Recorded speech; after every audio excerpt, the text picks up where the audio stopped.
In the previous video, I went over how to add XY data.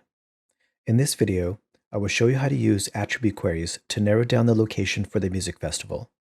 On the Humboldt State Geospatial online website, I am currently on step 45. However, just for future reference, be aware that these numbers sometimes change. Before starting any analysis, it's important to review the criteria. To do so will help you understand the big picture and the overall objective of the analysis.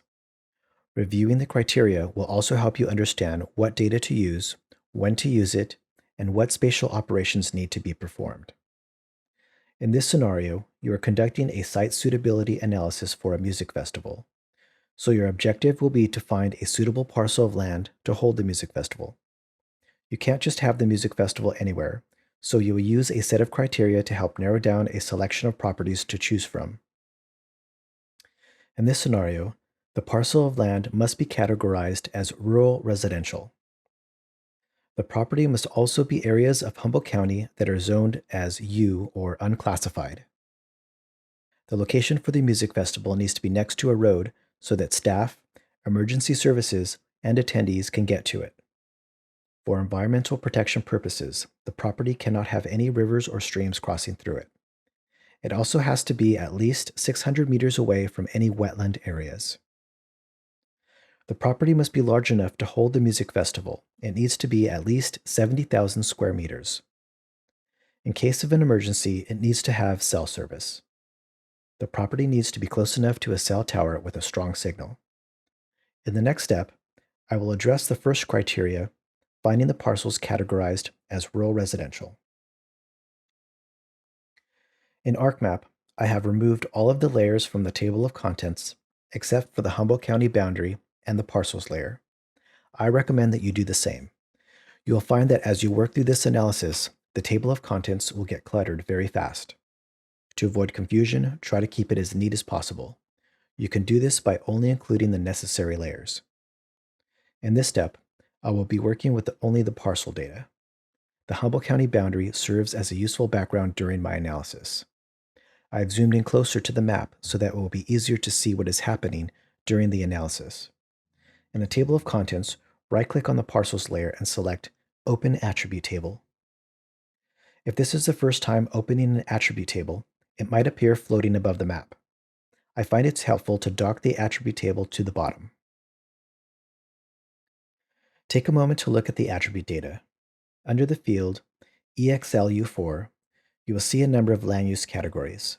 In this step, I'm going to use the EXLU4 field to select parcels with the land use category of rural residential. At the top of the table, you will see several icons. Click the third one from the left to open the Select by Attributes window. At the top of the Select by Attributes, you have a choice of several different methods. Take a moment to read through them. They will give you an idea of what you can do with the Select by Attributes tool. For this step, I'm going to use the method Create a New Selection. Below the method, you will see a list of field names. Click on EXLU4. Notice that EXLU4 appears in the box at the bottom. As you work, the Select by Attributes tool will create an SQL statement to query the attributes in the parcels layer database. Next, click the equal sign button. An equal sign appears after the field name. We want the SQL statement to say EXLU4 equals rural residential. The spelling must be exact, so don't type in the name. Instead, let the Select by Attributes tool do the work for you.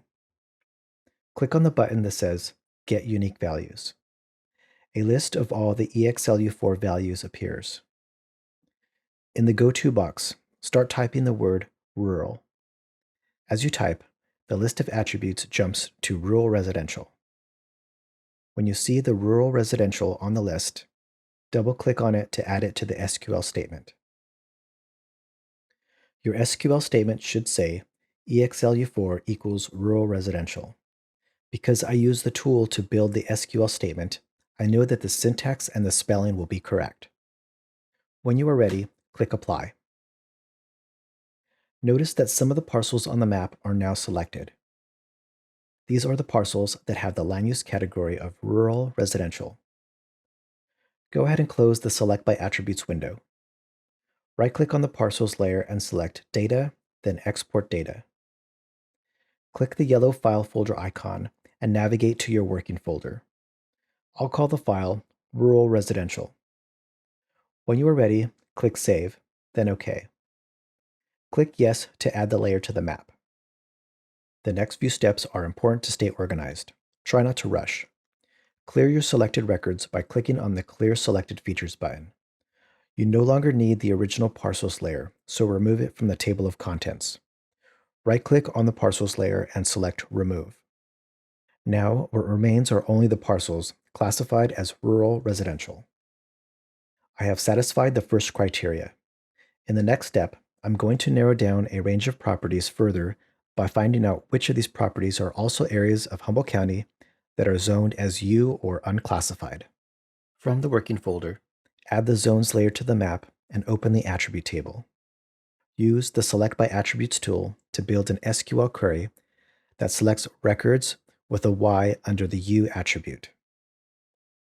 When you are ready, export the selected records to create a new shapefile. Don't forget to click the yellow file folder icon and navigate to your working folder. I'll call the file Unclassified Zone. Add the new shapefile to the map. Clear the selected records and remove the original zones layer from the table of contents. Now I have two layers, one with the parcels that have the land use category of rural residential, and one with zones in Humboldt County that are unclassified. In the next video, I will show you how to use the Intersect tool to create a layer with only the overlapping areas.